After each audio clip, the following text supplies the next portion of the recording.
And we are live. Oh my goodness. So we're using some new software today. We're using Restream today instead of StreamYard. We're going to try this one out and see if it works. So we're going to apologize in advance. Before the show, we've hit a whole bunch of errors that kind of chucking Exodus out and things like that, and sound can't be heard. So hopefully it all goes well. Let us know what you think in the comments. And we'll go from there. But this is going to be a great show. So we're joined today by Buck from the Bison Wallet team, and as we know, Bison Wallet is this awesome software that's building a fully decentralized peer-to-peer exchange, probably the most advanced exchange in the whole space. And I mean, I said this behind the scenes, but one of the reasons I joined Decred way back when, I don't know how many years ago it was now, but 6, maybe 7 years ago, was because of this idea of an atomic swap exchange and some of the ideas that were put forward because of that. So it's high on my priority list for Decred.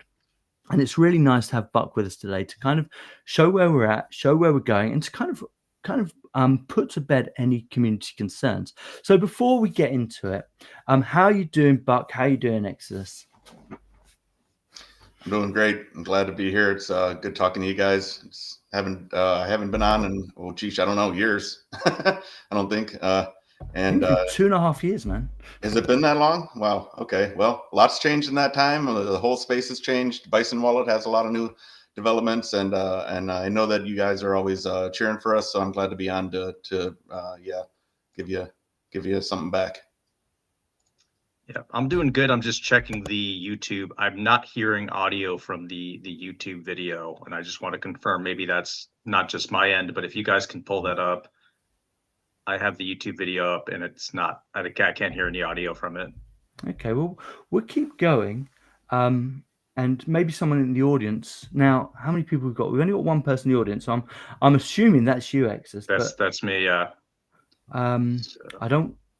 I mean, I could probably check it. I'll tell you what, Exodus, just take over for a second and I'll go off to YouTube and I'll just check. And if we have to restart, we will. Go on, take over for a second. If we have to switch to StreamYard, I think maybe that would be the best, just because this is experimental.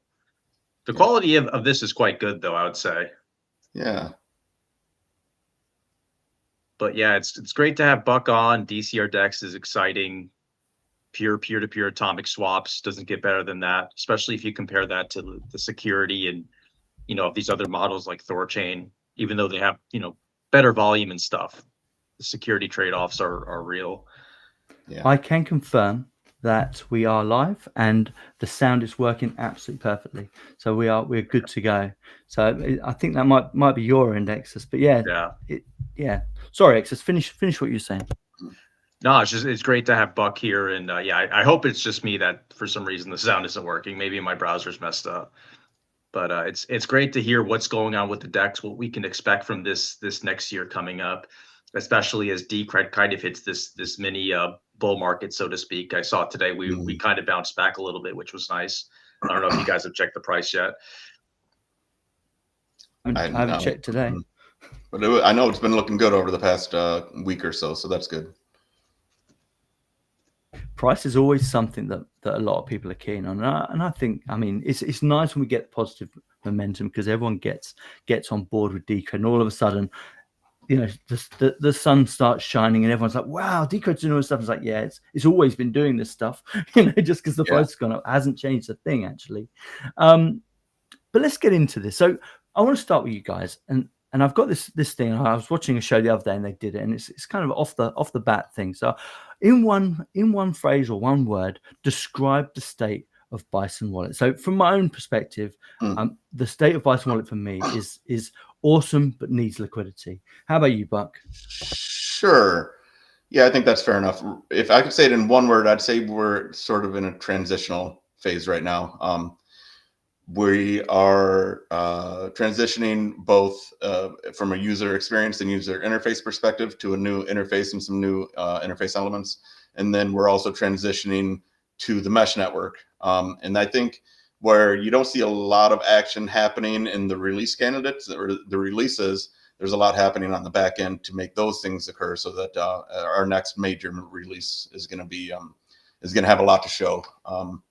Yeah. So transitional, I think, is what I would say. Yeah, very transitional right now. Oh, no. So what about you, Exus? I would use the word stable. It all works very well. You don't see users having issues at all. So it's very stable. But yes, obviously the liquidity is kind of the next step. I know Jake is actually looking into running his own market maker bot and possibly even doing something regarding the automated market maker.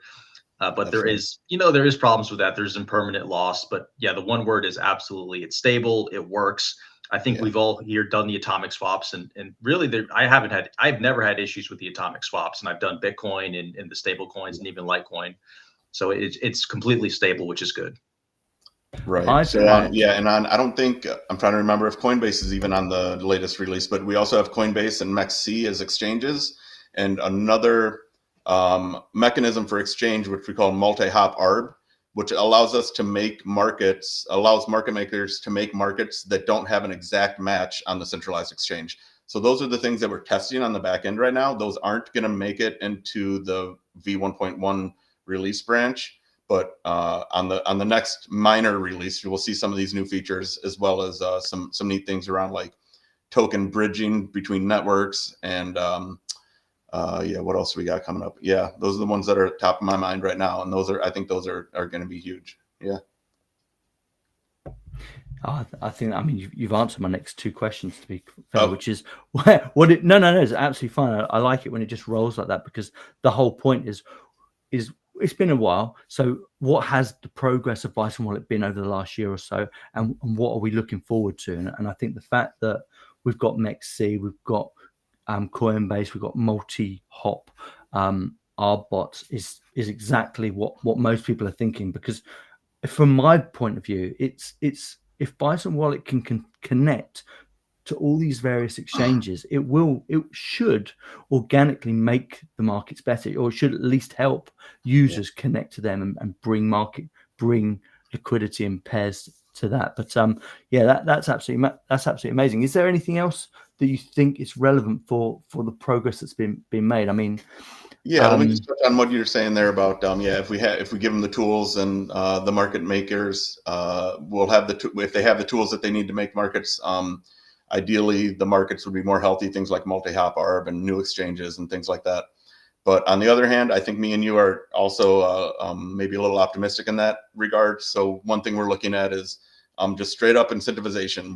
We need, and something that we've done in the past, Decred's done this in the past, is incentivize market makers to make markets. Whether that's right now, the thing we're looking at is just, hey, if you make a market, we'll cover your fees and we'll give you a little dough for it, And Martin is building some of those tools right now. And then we're also constantly talking about how do we do that and mesh in a way that preserves privacy and allows us to be to properly authenticate the action, but also allows just about anyone who wants to come in and make a market to do that in a way that works for them and everyone else. And I've been able to talk some people into coming in and making markets in the past. Like, hey, if you want a market for Firo, say, come in, I'll put the market up. You got to come in and you got to make the market. And they'll come in and they'll make the market and quickly realize that unless there's action there, they're not gonna put a lot into their, there's not a lot of incentive for them to do this. And then slowly over time, they disappear. So we need to make sure that even if the market maker isn't seeing a lot of action right off the bat, that they still have a reason to stick around and keep that market healthy. And that's the kind of conversations that we're having on the back end. Eventually, it's going to require us to ask Decred for some funds from the Treasury to incentivize these market makers. And I think that'd be something, maybe Exodus, you have a lot of interest in this. Maybe you could help us, sort of map out that space. What are people looking for? What kind of numbers do they need? What kind of, who's out there that would be interested in doing this kind of thing? So yeah, this certainly isn't my forte. I'm mostly back end coding stuff, a little bit of UI stuff. You guys may have maybe a better idea, or as people may have a better idea of how can we bring people into the picture to keep these markets healthy in a way that also keeps them engaged and active as market makers on the market. So it's a conversation we're having in the deck or the Bison Wallet dev channels, but maybe we need to start widening that conversation a little bit and really starting to make some moves. Even writing a proposal would be good.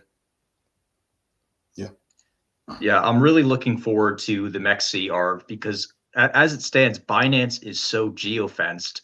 You can't use it in America, and for most of Europe, you can't use it because they got rid of USDT. So it's geo-fenced to really only Asia and Africa. And MEXC, if you have a VPN, you can use it from America. They're not strict with the KYC. Obviously, it's used at your own risk because they can arbitrarily just shut down your account. Right. But that's going to open up, I think, a lot more arbitrage people. We do have a proposal with Hummingbot. They just added MEXC, so we are going to be boosting liquidity there within the 1% range. So I think that's a really good development, and it's something I'm looking forward to. I do think we need to eventually use funds from the Treasury to make markets on Bison Wallet. It's going to be difficult to manage, and we have to learn how much inventory is going to be used. Is it going to be considered wasteful spending by stakeholders? But I think it just has to happen because it's going to give people an excellent way to accumulate Decred via Bison Wallet on, say, USDT or USDC with a tight spread, say a spread under 2%, under 1%. Right. Because there have been people that have run market maker bots, but I think even right now, I was checking this morning, there is someone running a market maker bot, but the spread is 6%. And when it's at 6%, it's like, why would you use this over, say, MEXC? You can go on MEXC and buy Decred with basic virtually my no target, spread. at least to begin, would be at least under 0.5%. But yeah, like you say, 0.2% would be amazing. And that if once we build up healthier markets, then we can even squeeze that down a little bit farther because they'll be getting more action on it. Yeah. So in my next Decred Vanguard proposal, I was thinking of doing that. I wrote up a piece of basically, hey, this is the final puzzle piece for the Bison Wallet is having kind of healthier markets, especially for the stablecoin pairs, because the lot size for the stablecoin pairs is 0.1 DCR. It's very small, whereas for the Bitcoin pair, it's still 40 Decred per swap. And if you're someone new to the DEX, we all know how cryptocurrency works, where you want to do that small trade first to see, okay, does this even work? As opposed to doing the big trade of 40 Decred, which as of right now is about $900. Right. So I think that's something we definitely have to consider. And maybe in my next proposal, I'll do a very small amount, say $5,000 or $10,000 to ask. And that is contingent on, I know you guys are working on a market maker verification tool to verify if those funds are being used for the market maker. And I think when I tested the market maker, I do have an Umbral device, which is perfect for running a market maker 24/7 because the DEX is on Umbral, which is quite nice. If you run the market maker, it takes into account the fees you're going to incur. So I think the lowest it goes as far as percentage, as far as the spread, is like 0.9%, but I think it changes every so often. So I think that's a good target. So a lot of that is based on lot size too. And as we move to mesh, one of the primary design principles of mesh is that the lot size is dynamic based on what your maximum fee exposure could be. So you're the one that says, okay, I could take up to a 0.1% loss on this trade. And that allows you to set a lot size and match with people who have a properly set lot size so that you can always make a trade and pay on-chain transaction fees that amount to less than a certain amount of your trade. So like the 40 lot or the 40 DCR, let me just give an example, the 40 lot Decred lot size on DCR BTC market, there's days where the Bitcoin fees are low enough where that lot size could be $2 or $1, but it's not built into the system that it updates dynamically as the fees change. The server doesn't even necessarily know what the on-chain. That's a lie. No, that's wrong. The server does know what the on-chain fees are, but the lot size itself is not dynamic in the DCR DEX protocol. So with the mesh protocol, it will be. As the fees change, the lot size itself will change. So you'll be able to do much smaller trades on mesh than you can on DCR DEX protocol. So it'll be an improvement, I hope. Yeah, I think so. And I mean, just to put my 10 cents in, I think we have this who goes first kind of problem at the moment. When people come into Bison Wallet and they see an empty order book, there isn't an initiative or incentive or a kind of a momentum to go, oh, I'm just going to put my orders up there and just leave them, because the first thing that somebody, especially new users, and this is what we found when Bison Wallet first came out, the Bison Wallet version 1 came out, and we'd have a live stream. Both myself and Exodus would put up the markets, and we'd have the live stream. So when we were onboarding people, it was like, oh, I just take it. And that's the first thing that people want to do, is actually they want to be a taker. They want to see something's there, and they just want to take it so they can try it out. And from that experience, we were able to onboard quite a few people actually and get them testing it. But then as time goes forward, and obviously my Nexus's order books weren't always live. I personally haven't worked out how to run an always on machine yet, which I'm hoping to do and I want to do, and I've got funds there waiting to go on it, but it kind of has to be right for me. So I'll talk more about that in a minute. But that's the problem we have at the moment, is this: who goes first? You know, and like we were talking about with the bootstrapping liquidity from the treasury, I think that kind of has to happen, and then we can start building up the marketing. And I kind of see this. I see this in three phases, if you like. The first one would be a standalone proposal that just basically says, hey, we want X amount of money, and it probably is going to be 10, 20, 30,000. And that money will just be to put orders on constantly, to fill the order books. So literally they could be whatever orders, $10 orders. But when someone comes on, the order book is full. The job of that first proposal probably wouldn't be to tighten the spread to 1%. It's just so that, hey, they are full. Maybe 3% probably would be the closest, and those orders are going to be there. Maybe 3 or 4 people would just run that first proposal where it's just, if there's a pair on Bison Wallet, it needs to be full. Yeah. Both sides of the order book needs to have orders on it. The second thing that I see is what Exodus is proposing with his Vanguard, which is the Vanguard guys go on and they fill those order books, whichever order books they want to, down to that 1%. And personally, I don't think Bison Wallet for the time being needs to go much lower than 1%, maybe even 2%, because if you think about it, there's no fees. And that's something we should highlight more. When you do a trade on Coinbase or whatever, there's a 1% fee. So yeah, it looks like it's really close, but you're paying that 1% fee, whereas Bison Wallet doesn't have that. Obviously, yeah, there's other things, but certainly that 1 to 2%. So that's the Vanguard.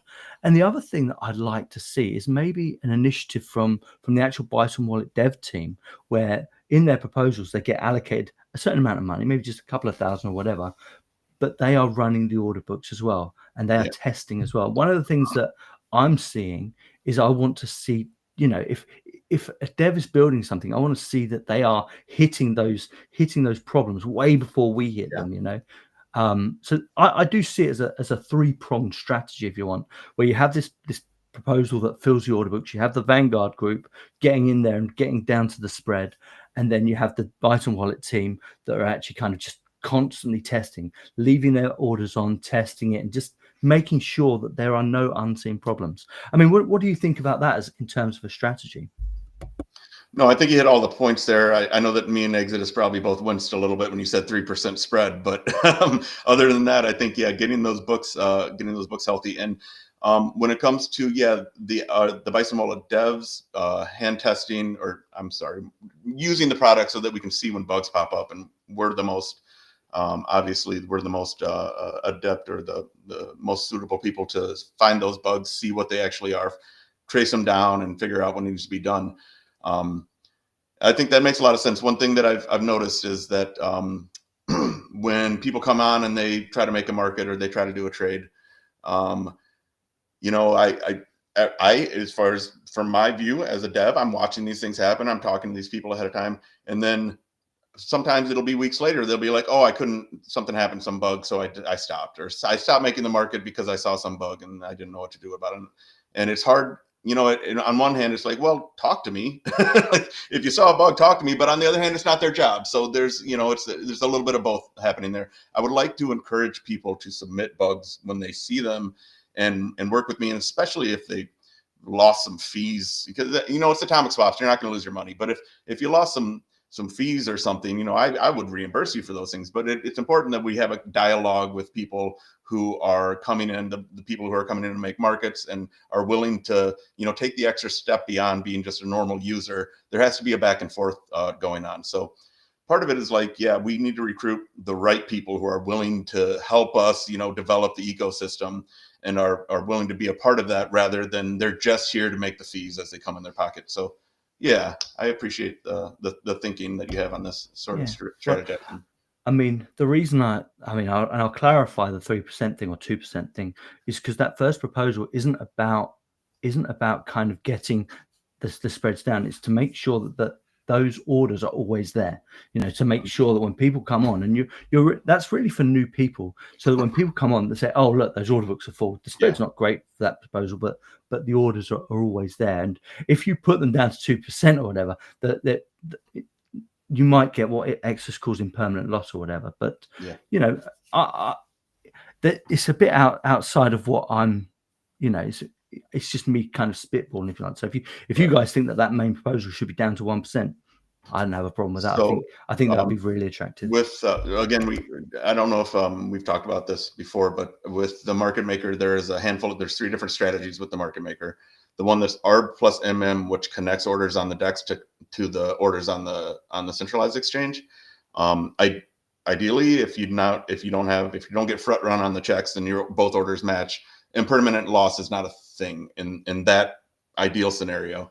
So that's something that we have that you can't duplicate on sort of like an automated market maker thing like MetaMask or Uniswap. I mean, which is great, but things can also, nothing works perfectly all the time, and there's a chance that your order doesn't match on one or the other, and then you can experience impermanent loss. So it's not that we've eliminated it, but we've minimized it at the very least. And then one other thing I wanted to mention is we've talked about the simple swap interface.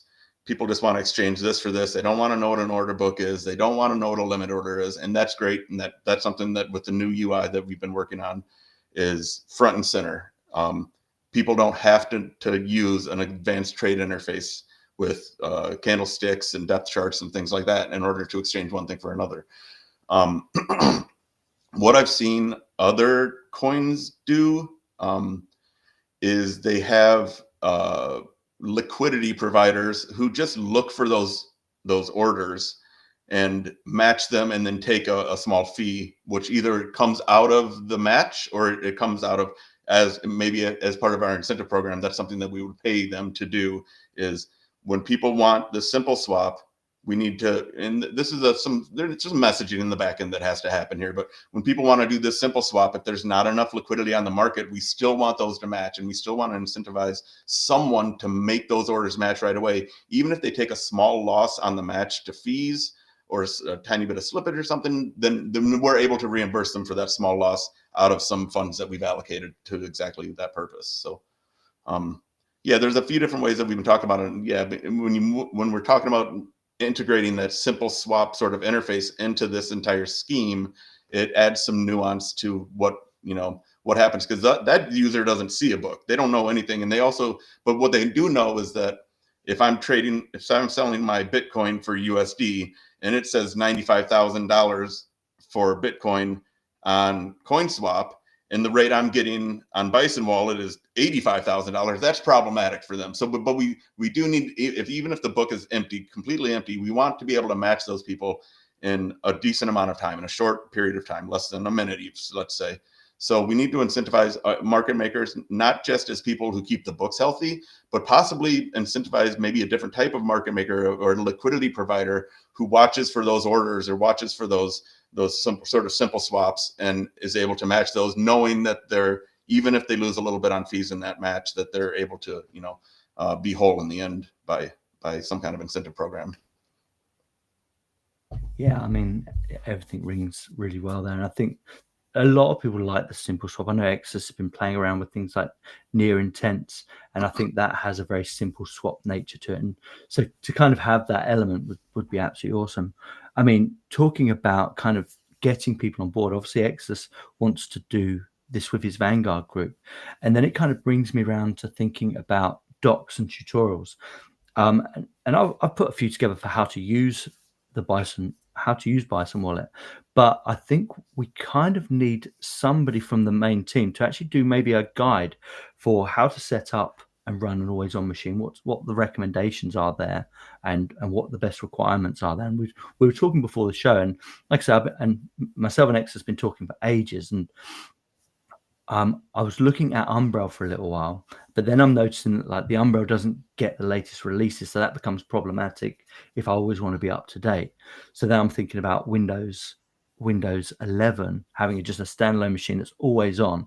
The MacBooks I've got are useless for it. They just literally, if I close the lid or if I leave it for half an hour, it literally just goes off, and there's nothing you can really do about that. And it's a pain in the ass. So it would be nice, especially if we are going to get the Vanguard group involved in this, who they're not particularly technical, but they will do it. And I mean, I don't know if you've been following Decred's node count, but Exus did a Vanguard initiative to get the Vanguard group to run nodes. So we went from 98 nodes, and now we're up to, is it 160 something Exus? And that was just purely because we added well over 50 nodes using, all running VPSs. So these aren't just nodes being run in some guy's basement. They're all professionally run. The main thing, we did have a few people running market makers, but the issue they kind of had is when there's volatility in the market, or the price shoots up or shoots down, the market makers are a little slow to react. What happens is someone can just come in and completely drain them. They take that order and they arbitrage, and the market maker gets drained. And I think, is there any plans to maybe, I don't know, make it so the market makers update a little bit quicker to avoid that, or specifically look for something like that? Because the Decred price can fly like crazy. We've all seen it. Mm-hmm. Yeah, it's an interesting. Thank you for that observation. Yeah, there are some settings that you can do on your market maker to help with that. And also I just talked to the other day to Martin. It's funny you bring that up, about having the market maker place its orders in a more strategic way so that the market itself doesn't sort of flash on and off when they cancel orders and replace them with new orders and stuff like that. So having an eye on that sort of user experience aspect of the liquidity. It's not just there's liquidity there, I'm doing my job by putting it on the market, but putting that liquidity there and making sure that you have funds in reserve such that you can keep it there is another part of this big picture that we need to think about. Thank you for pointing that out. I appreciate it. It would also be quite nice to get, I don't know, just to go back to my first point, get some docs for how to use the market makers as well, like properly. That is one thing. Setting up a market maker is very, very simple. But then after doing it, have I got my strategies right? And it'd be quite nice for especially like Martone or whatever to say, hey, this is a good strategy where you won't lose money, X, Y, and Z or whatever. So yeah, I mean, yeah, that was the final point. Just having maybe guides. We can talk Martin into putting together a tutorial video about how to set up your market maker or something. That'd be neat. Yeah, that would be really cool. Like, we'll have Martin walk you through it. You can do it. I'm happy to on live stream, but it's the point of if there's some kind of guide, whether it be video or docs, that I want to set up a market maker. You do step 1, step 2, step 3, bang. I want to set up an always on machine. You need this, bang. Now, I haven't looked in a while. Do we have something in the wiki about market making, don't we? There wasn't very much. I can look afterwards, but if there's not, it's certainly something that we need. Yeah, we'll get that up. When I was putting the videos together for the ones that I did, there wasn't much there, so I was kind of like fumbling around with it, and it's not really what people want to see, is it? Someone like me just fumbling around. It's like, and the interface is changing right now too, so maybe that's one of the reasons that Martin hasn't wanted to put up a wiki yet, because a lot of things are still in flux with the market making stuff. He's been doing some work on the user interface there too. So. And it's also the final docs stroke simple guide, or whatever you want to call it, is how to set up an ARB bot. And that's something most people are like, oh God, I haven't got a clue how to do that. Mm-hmm. And that would be ridiculously useful if you want liquidity to flow from MEXC. And MEXC is probably the one most people use, because I think if we do it from Binance, there's all kinds of taxation for me, at least. I don't know if it's the same for you guys in America, but every swap kind of goes under a taxable event. So MEXC, I don't think has, you don't have to KYC with that. So that would it'd be good if we could find a way to start aggregating those and presenting the data in a way that's useful for claiming your taxes. I know that's a problem with everyone right now, especially since I think in the United States, centralized exchanges are required to report every single trade now, which it isn't that big of a deal. But if you're a market maker and you have 10 trillion trades, you don't necessarily have to have a form for the IRS with 10 trillion trades. You can aggregate those into daily sort of average or daily sums and stuff like that. And if we could provide that tooling at some point, I'm looking out of the future quite a ways, but in the future at some point, if we could provide that sort of aggregation, that would be helpful for people, I think. I mean, Coinbase does make it very simple. Every year when I have to do my taxes, Nice. I just download this sheet and it's right there. There's a few things where it doubles up, but it always kind of takes and pluses. But the fact that it is a taxable event, it just becomes very, very expensive, especially if you're, but if you're dealing with MEXC, or what was the other one? Was it near intents that we're getting on at the minute, Exodus? If you're dealing with those, there's no KYC. So presumably, it doesn't touch that event until you actually move it to fiat, which is probably going to. Yeah, near intents is a DEX, so yeah, there's nothing. It's a very good system.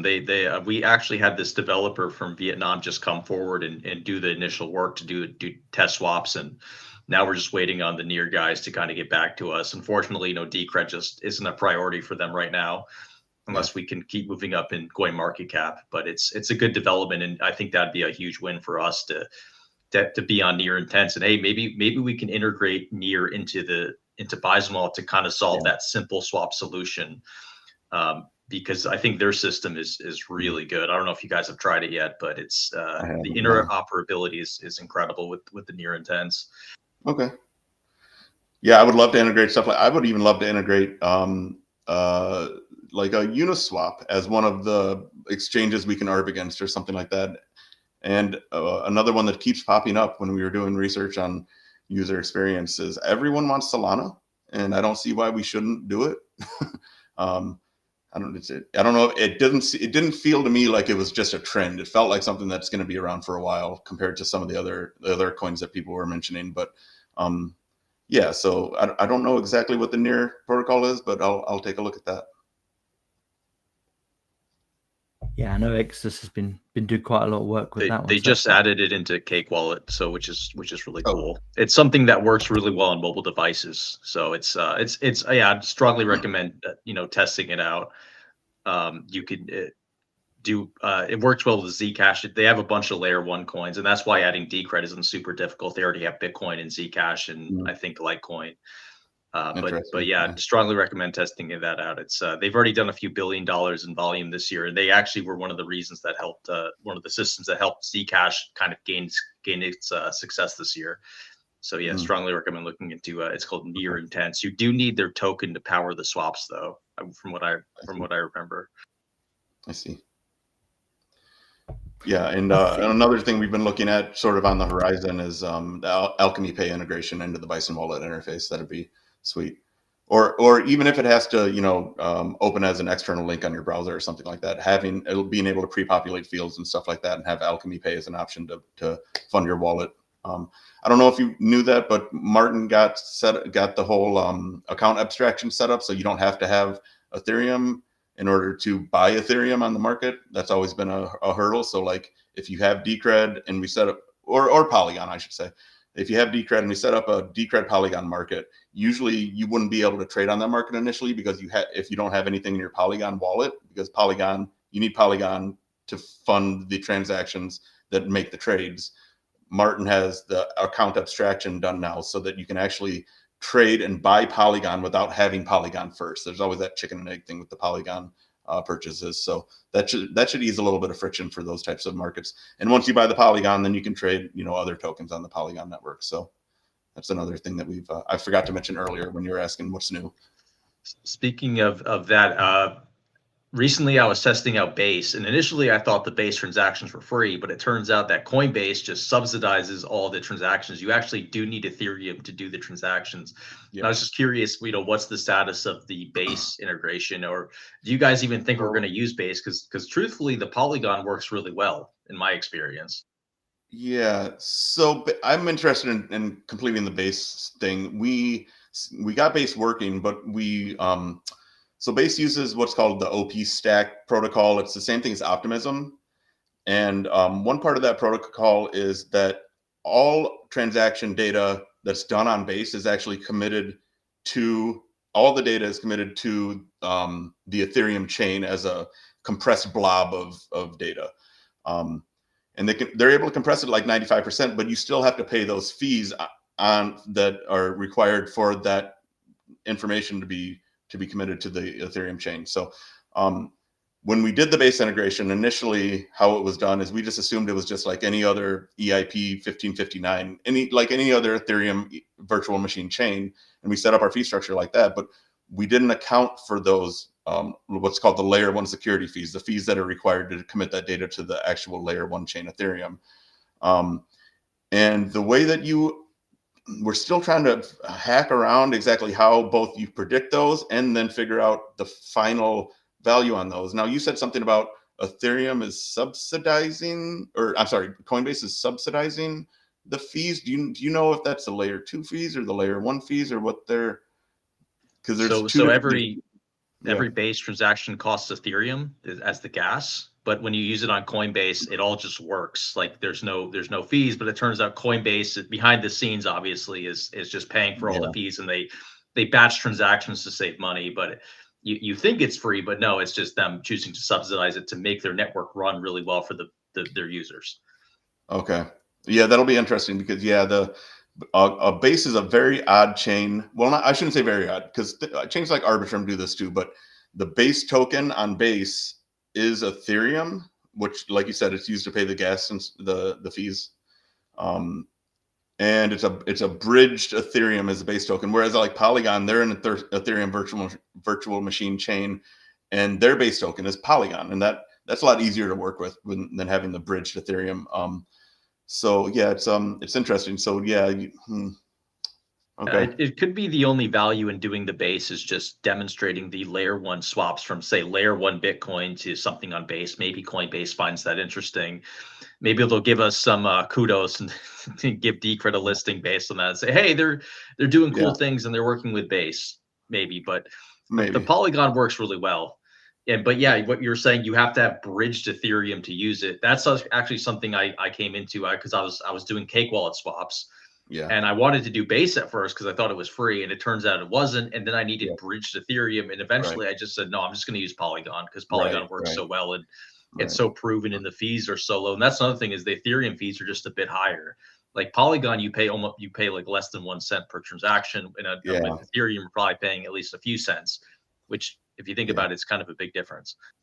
The issue we've been having with Polygon is something with their fee mechanisms, something with the way they have their fee algorithm structured, is they get these days where they have these really big spikes where the fees will go up like 100 times for a few blocks and then fall back down. And then that's causing people to have swaps that take a long time, and then they get all worried and they start writing us, why is my swap taking so long when it should be done in 5 minutes or whatever. But ideally, that wouldn't happen, or they would fix that.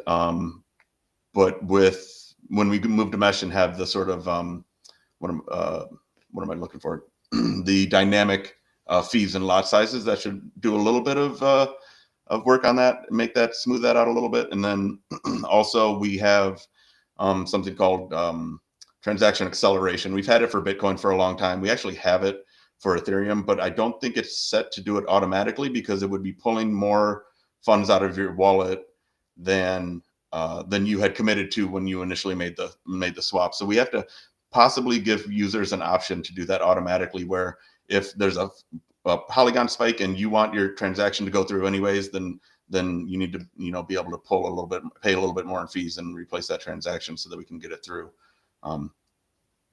I don't know. Yeah, I don't know where we were going there, but yeah. I mean, Exus, thanks for that information. And I'm going to apologize to everyone I've ever talked to, because I literally always thought it was completely free. I use Base quite a bit to go to USDC and back. And like I say, Coinbase doesn't charge me a thing. So I've always thought, oh, it's just some mechanism that they've done that makes it. So yeah, that's really good information. And with that information, I think I would probably stick with Polygon, which is a real shame. But because you kind of, it shows the levels that these centralized exchanges will go to to try and streamline the experience. Yeah. And then it's not until you take their product off of their system that you go, oh crap, it's just gone to rubbish. I liked what you were saying about Solana, and I tend to agree with you that people like it, people want it. It's probably going to be around for a while, so you might as well have it. I also like the point that you now can make your first trade with Polygon without actually needing Polygon, and that was a real pain point for a lot of people. Definitely. So I think that's absolutely huge. I'm really gutted about that base thing, Exodus. You've got my mind working now, and it's in the end with base, I expect on Cake Wallet, but also on Bison Wallet, we can implement the blockchain. It's not going to be free by any means. You can expect the fees on base to be, if what I looked up, if I'm remembering this correctly, somewhere between 5 and 10% of whatever the fees are currently on Ethereum. So if it's a $2 transaction fee on Ethereum, then you're going to be paying 10 to 20 cents on base, which is not nothing, but it's also a vast improvement. So trade-offs. I mean, Polygon, most of the trades you do on Polygon between Decred and USDC on Polygon is like a fraction of a penny. So it's huge. Right. It's huge actually. When they're selling this, is also just about free, if I remember correctly. Arbitrum. Yeah, when they are selling it as, oh, this is completely free, there's no token, and then you hear this, it kind of it gets the old cogs working again. Oh, for God's sake, I've been duped into it again. That's the crypto way. As far as Solana goes, have the people who have been asking for it, do we know if these are like serious users, or these people on mobile phones saying why where's Solana? Because I feel like the type of person who's using Bison Wallet, obviously it's only on desktop. Obviously you need to have a system with good uptime to do the swaps. Are these the type of people to use Solana? Because I know you guys ran that you did a research thing with a few different people, and of course they're like, oh, where's Solana? But are these the type of people that would use Bison Wallet? Because Solana, to their credit, they've created this whole infrastructure where the whole thing is accessed through your phone, and you can easily put in your debit card to go buy things. And then they have their whole own DEX infrastructure to do swaps. So if adding Solana to Bison Wallet isn't a huge amount of work, I think I would support it. But if it's a huge amount of work, it's kind of like, is the average Solana user even going to use this? You have to ask those kind of tough questions. Yeah, it's a good question, and it's not something I'm rushing into right away. It needs to be explored further. But my understanding is that to do a Solana Light wallet is something similar to doing an Ethereum wallet. They use RPC providers just like Ethereum does. The protocol isn't totally dissimilar to Ethereum, but there's enough difference there that it would have to be a rewrite of the sort of wallet code base from the ground up. Probably some copy pasting could be done, but for the most part, it would be an endeavor. So yeah, I appreciate that. Yeah, it's not something that we're rushing into right away. It's just one of the many things that are on our horizon that we're trying to gauge user interest in at the time, and we'll see what happens. Yeah, I think this. No, go ahead. Sorry, go on. I was going to say new assets in general is something that we aren't focused on at this moment in time. We could be adding all kinds of tokens to our Polygon and Ethereum networks. That stuff like that is low hanging fruit. But right now we've identified enough problems or just enough friction and user experience issues with the user interface and with the markets being illiquid, that I think those are the things that we are focusing on right now. Now, that said, if you got guys who really want to tackle these problems and are willing to do some coding, send them our way. We've made some changes recently where we started billing as Bison Craft, an LLC that we set up. And one thing that helps us do is to bring in new talent without having to run through the entire onboarding process for new programmers and stuff. We can actually have them do a little bit of work before, or maybe they never have to do the onboarding process. But so the DAO employment model is great for us. I think that we've all grown an appreciation of that model, but it's also a big hurdle for a lot of people who have worked in more traditional sort of employment markets in the past. So if guys who want to do some coding and are interested in tackling these problems, send them our way, and we'll start figuring out a way to bring them into the picture and have them do some work. What kind of developers are you specifically looking for? If you could, I don't know, give us some tips of what area they should be proficient in. So again, what problem are we talking about? Some of the proposals I'm looking to open up are user interface stuff. So if you know someone who has a lot of experience with React, which is the framework we're switching to, send them my way. I've got one or two guys who have a little experience and are willing to go along the learning curve. But if you know someone who's a whiz with it, that would be a great asset for us. If we're talking about some of the protocol stuff, market maker stuff, they need to be a good go coder, and more importantly, they need to be interested in this problem. I don't need just a guy who's written a lot of Go in the past. I need a guy or a girl or whoever who has an interest in markets and trading and atomic swap protocols and all of these sort of things, and is will stay engaged with the problem as they work through it.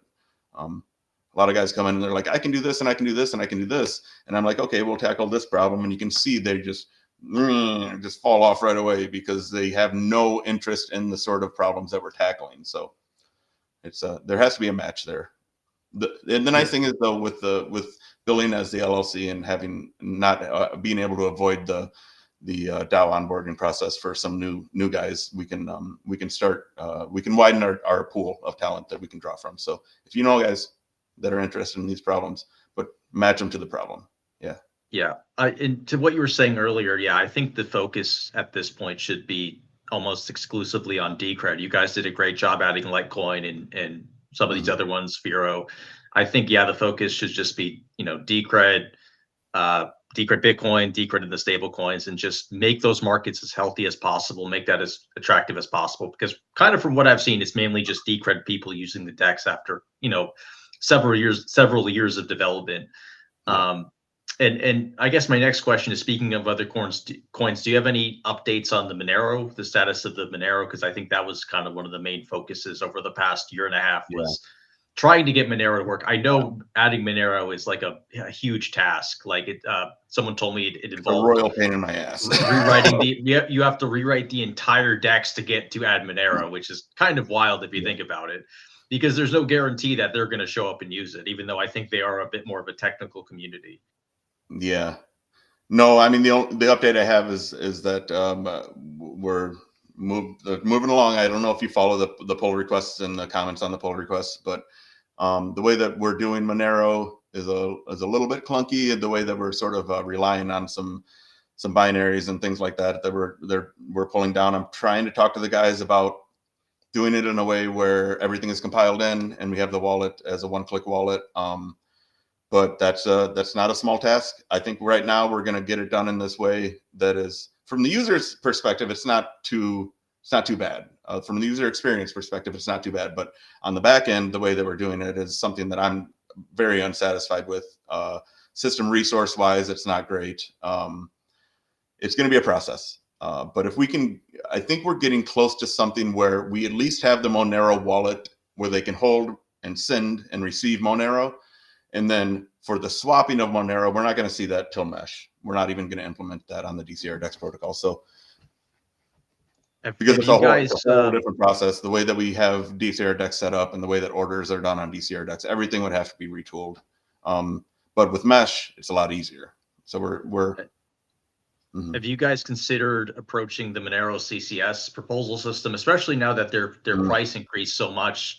They've got a number of wealthy holders, so to speak. Have you guys considered doing that, not only for funding, but maybe to get a few developers? Because certainly that would attract developers from the Monero ecosystem who know the protocol so well and, might want to see that. I hadn't personally considered that for Monero, but, it's only been coming up on my radar. The sort of problematic nature of our implementation has only been really coming up on my radar more and more lately. So it's something, thank you. Let me, you said it's called the C, will you, let's message afterwards and you let me know. It's called the CC, what do you call it? Yeah, it's their proposal system. They have it's all community funded, but it works. It's similar to Politeia, where you submit a proposal and there's milestones. And I think it's you have to you have to be pretty prepared for the proposal system. It's not like, oh, we might do this work. It's like you have to do the work and you get paid based on the milestones. But it's called Monero CCS proposal. I forget what those words mean. Let me look it up. But it's called Community Crowdfunding System, CCS. But if you're looking for developers, it could be a great way to draw attention. And Monero's gotten so big, I think it would bring a lot of eyes on Bison Wallet itself to just submit a proposal there and say, hey, this exists. It's a great atomic swap tool. And the other DEX, Basic Swap, did a CCS proposal there, and they got like hundreds of thousands of dollars to continue building out their system. And to be completely honest, I think Bison Wallet's like years and years ahead of their system, both in terms of swapping experience, the UI. Theirs doesn't even have stable coins. So I think if you guys were to do something there, I think it would be successful, and you would get funding and you'd get new developers. Obviously, there's the problem of maybe people who work on Bison Wallet don't want to be associated with Monero, because it kind of has the whole, there's negative connotations with that protocol, because it's always quote used by criminals or whatever. Yeah, and that doesn't bother me a bit. But in terms of reaching out and getting funding from their own development pools or whatever, that's something. Especially because you guys have been working on Monero for a year and a half already, so it's not like, oh, you haven't started. You do have some experience working on it, and there's some. I've seen the photo of the Monero wallet in Bison Wallet, so you've already kind of committed to it, which maybe they'll like, but. I would love to see that personally. We also have something similar with Zcash, where I've been talking to those guys, and they have various funding things to do in a light wallet. They want us to kind of switch over to their new full node tech, and I don't think we want to put any more time into Zcash full node. But light wallet stuff, they said they're willing to fund through a couple of different mechanisms. And having a Zcash light wallet that has a shielded first model would be a big draw too. Bison Wallet and privacy, that's always something we lean into. This is part of the it's a core design principle of the wallet and DCR DEX, and especially Mesh from the ground up is privacy. So these privacy coins are something that I think that we really want to connect with. These communities, these privacy coin communities are people that we really want to connect with. Yeah, it's privacy season. Yep. Yeah, I mean, for sure. Oh yeah. Going forward, because obviously we talked earlier about communities shouting very loud about, hey, we want to be integrated into Bison Wallet, and then they never turn up.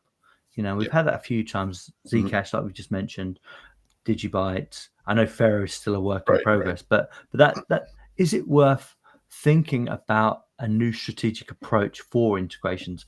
Well, obviously, I think the strategic approach for all of these, and like, for instance, all the coins that Exodus listed off just a little bit ago that we've seen activity on are coins that we can set up integrated internal wallets with no external software, one-click setup. And the way to get Digibyte and Pharaoh and these guys, different communities, to actually use our wallet is to allow them to one-click setup. So one of the three proposals that we're going to be seeing here in the next couple of months, 2-3 months, is the integration of internal Electrum wallets where there's no external Electrum wallet to connect with. I don't know if you guys have ever experienced connecting to a Pharaoh Electrum wallet or to a Bitcoin Cash Electrum wallet. You could even, what else do we have? We have Doge, Pharaoh, Bitcoin Cash. We have Litecoin has an Electrum wallet too. All of these getting the Electrum wallet set up and then getting all the settings right in the interface so that they connect, and getting, you have to do some command line stuff even just to get the APIs open on the Electrum wallet so we can connect to. It's a huge hurdle for people who have zero technical skills. We can get those as one click. We already have the software written to do Go Electrum wallets.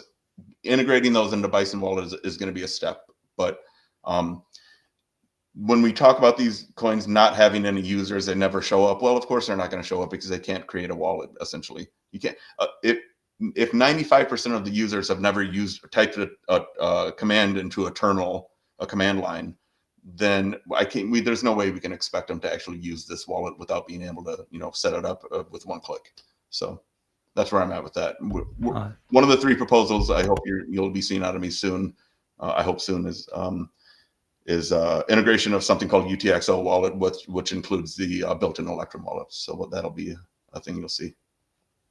I think that's a spot on answer. Actually, I think that's brilliant. I mean, in terms of strategic approach, that was just the first part of it, but the second part was about so that we can do more marketing things is actually approaching these communities for funding, devs, and obviously the support of the community, and kind of like we were talking about earlier about having when you have a release, you kind of bring all the elements together.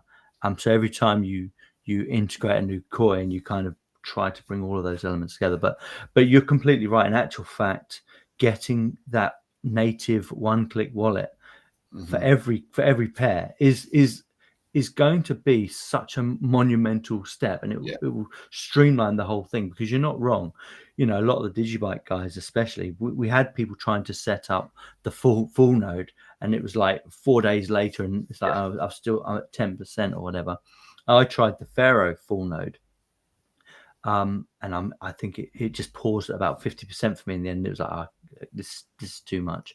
But having it native makes complete sense. And I think, in actual fact, for the pairs we already have, that should bring in lots, and then we can start remarketing to those people. That also opens the door for mobile wallets. Once we have built-in Electrum wallets, that also opens the door for mobile wallets. So that's another thing. I like it. Was it actually? I don't know who it was, but somebody said that they had connected their Cake wallet to Bison Wallet, and I can't remember who it was, but they were well impressed about it. So that's good. Maybe that was a Decred user. I can't remember. And no, I think that pretty much covers that area for me. I think the integration process and actually having a process that kind of says, okay, how is, and we did talk about standalone proposals for every integration, just to make sure that the community wants them as well. But having that process where we engage with that community, and I know it seems a bit cheap to kind of ask for funds when we kind of already have funds, but it's just a way of kind of getting their back in, isn't it? So I quite like that idea of that process. And by the way, that is something that both myself and Exus are more than happy to kind of get involved in. If you guys, because obviously you don't want to be spending time dealing with other communities. That's what we do. That's our thing. So I think historically that's been true. I've been trying to open on my horizons and too, but certainly it's going to be a group effort for talking to the right people, making sure we have good information, and then pushing these proposals through to these various funding mechanisms. I mean, anything you want us to do in that regard, Sure. That absolutely. Exus, anything else you want to put on that? I think I might be coming to the end of my notes here, but there's a couple of things. But anything else you want to add there? I think that's all I had there. I was wondering what's going on with the CoinMarketCap. As you know, on CoinMarketCap, you can add the markets. And I think this is something a lot of people are looking at. People probably look at CoinMarketCap to check the performance and price of a coin in the updates, probably more than anything at this point. And I was just wondering, are there plans to get, Bison Wallet on the Decred Markets page? Yeah, I had what did I do? Bison. I'm trying to remember oh, that's right. Okay. I have the domain name bison.exchange, and I had been using that for doing some testing and stuff like that, but I'm repurposing that to have that interface that you had actually proposed a couple interfaces that I think you had AI sort of draw up. Bison Watch. Yeah, right. But the interface is only part of the problem. I actually wrote the interfaces. It was part of my learning curve for React. I took the time to write those interfaces, then React, so that we could move forward with this UI stuff. But as I dug deeper, I think I had asked you for a little bit more information on the API requirements. As I dug deeper, it looks like you have to have some API endpoints and stuff like that are very structured, very specific.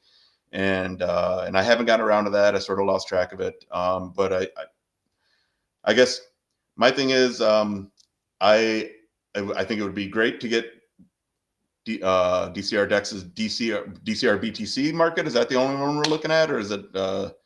I guess that's the only one. I would say for now that probably the only one worth adding. And it'd be great to get it on there. You're pretty much the only one that's asking me for it regularly. But I'm not saying that doesn't make it important, but it's something that's fallen off my radar a couple times. I'll try to dig back in. Air Sand Fire asked a question about liquidity. Right at the beginning, we covered it in huge amount of depth. I don't think we need to add any more for how to bring liquidity to DEX, unless there's anything you specifically want to add to that question, Buck. Nope, I got it. No, I think we covered that in a huge amount of depth, and I think we kind of have a really nice kind of vision of what's happening going forward, and I really like what you were saying about this. Certainly in terms of some of the improvements. The last thing on my list is obviously the mesh network is the biggest thing that's on our list, and we're a couple of years in now. What's the progress of mesh network? What's it looking like? And are there going to be any demos before the end of this proposal? Oh yeah. It's interesting. I hadn't thought about it much until I was just preparing for this interview, doing some thinking. You guys no longer can see the progress on the mesh because we moved mesh to a separate repository that's not under the Decred. So mesh is, we're doing it sort of, the development sort of privately now. Next week, I told Martin we're going to move it to a repo under the Bisoncraft org so that people can start following the progress. And yeah, so what we have is we have Martin and DNLDB, another developer that's been coming around doing a lot of work. They've switched everything over to using libp2p and made everything real slick and real efficient. And then we just got the oracles added in, and the remaining bits are database stuff for like reputation and bonds. But we don't even need that to begin testing the trading stuff, which is the part that we need. Okay, I think Philemon was going to help me do this coming up. Probably the first proposal you're going to see out of those three that I was talking about is going to be one for core mesh UI integration for front end mesh. Let me start over. Front end mesh integration, which includes UI stuff, and we'll be testing that ASAP, a couple weeks. Yeah, we've gotten to the point where the mesh network protocol bits, the base communication parts are all set up, and we're ready to start playing with it live. Yep. It would be really cool to get a live demo at some point, or some kind of screen capture of you guys are playing around with it and doing that. I mean, happy to run another live stream, or happy to kind of, for you guys to put a video up on the Decred YouTube channel, or whatever. It'd be really nice to see how that's progressing.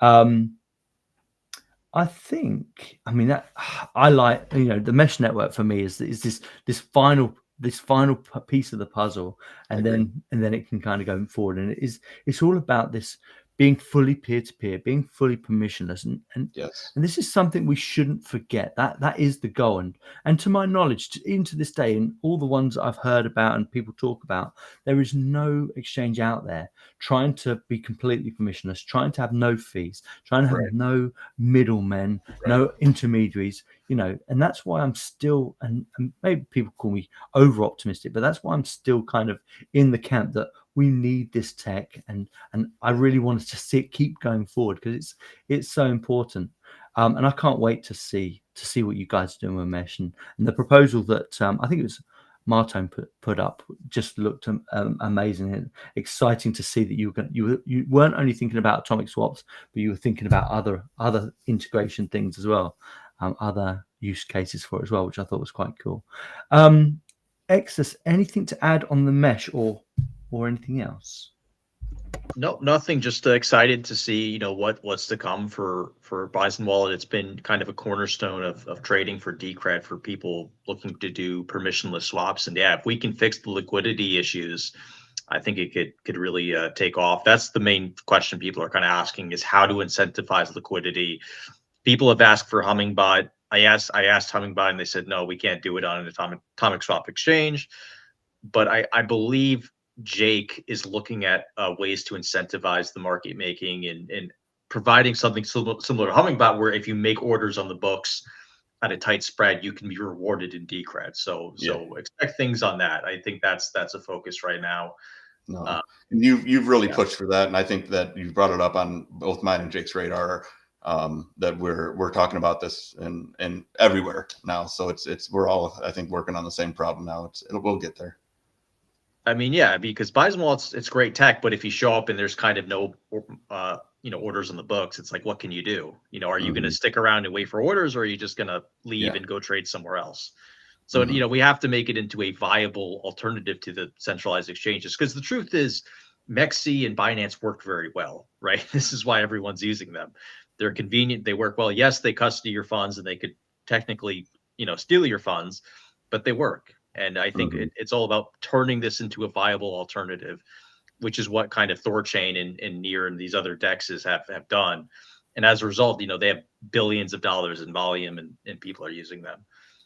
Obviously, the big challenge with these atomic swaps is you need to have an always on system, right? Yeah. And most people don't. Even Phoenix says he doesn't have one. My last thing, I guess, is I have an Umbral. I have Bison Wallet on Umbral, and it works really well. But the problem is it's still on the version. It's on an older version, and that version was never updated. And in that update, it fixed the sync error. So what happened with the Decred SPV wallet, it would go offline and it would kick your entire system offline. So I was just curious, is there any way we can get that updated? Yeah, we got V1.0.6 should be out this week. I got to get one more piece of software signed for that. Been working on getting that out, and I think that will solve the problem. And then actually doing the Umbral part, that's not. I don't know exactly how that's done myself, but yeah, thanks. I'll make sure that we get that done right away when we push the release. Well, it might be worth bringing Peter Zen into the conversation, because I think he's the one that does all the Umbral releases. Yeah, he's not going to be doing it anymore, but we'll get someone to get on that. Yeah. Oh, really? It uses Docker. I don't know if that helps. Yeah. But yeah, it was great to talk to you guys. I think it was a great conversation. I don't know, Phoenix, if you have anything else. Well, I mean, I always like to kind of end these on a positive, and like I say, I'm a huge fan of everything Buck and the team are doing, and I think, like X just said, for me, it's just making sure that when people come to Bison Wallet, there's a user experience to have, and already I said this to Buck before the show started. I actually prefer the Bison Wallet UI to even Coinbase. I find it a lot easier to use. It just kind of works for me. And I'm completely biased, of course, but I like that. And I think once we have a continuity of liquidity, I think we literally start ticking off boxes, and especially with the light wallets as well. I think that's a huge thing. Just being able to have the one-click native light client wallets is an absolutely huge thing. And as far as the user experience goes, that's just like whoa. And everyone, when you use the Decred wallet or the Litecoin wallet, and you just click that one button as you're installing Bison Wallet, and it just happens straight away. And it's absolutely brilliant. So no, I think Buck's been absolutely fantastic. Thanks for answering all the questions. But would you like to just kind of sign us off and just give us your final thought, and we'll bring this show to a close? Yeah, one thought I had. I noticed. I don't follow the price very closely. I check in every once in a while, but I always know when we have a price spike, because I get a lot of messages all of a sudden from all over the place, and everyone, I sort of fair weather friends, and I see that both from randoms and from people who have been in the community a long time and whose names are associated very deeply with the project. And I want to just put the message out there that we need to maintain that sort of excitement even when the price is not spiking. I see a lot of people who want to pitch in and help out when the price jumps from 18 to 25, but when that price is slowly dripping back down to 20, all of a sudden they disappear.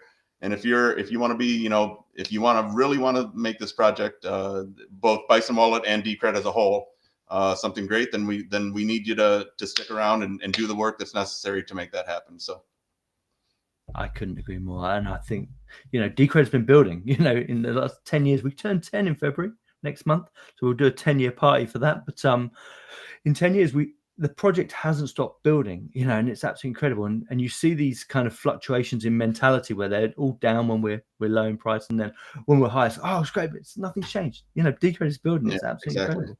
Yeah, nice point, Buck. Yeah. Fantastic. Go on, Exus, sign us off, and we'll call it a day. Yeah, thanks. Thank you so much, Buck, for joining us and talking about the DEX. Certainly one of the, most interesting parts of Decred today is that exchange process, being able to buy and sell Decred with no KYC, no fees in this permissionless manner is really a cypherpunk way of acquiring Decred. You're doing atomic swaps. And yeah, once we can fix the liquidity, I think it's going to be a great place to trade. But thanks for joining us, guys. Thank you.